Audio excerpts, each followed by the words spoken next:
Maginot Line has since become a synonym for how the best laid plans can so often go badly awry.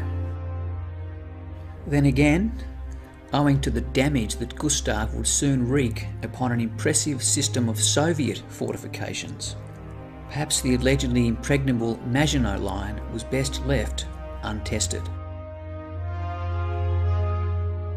And so it was in June of 1942, and at the Eastern Front siege of Sevastopol, that Gustav was called in and first used in combat.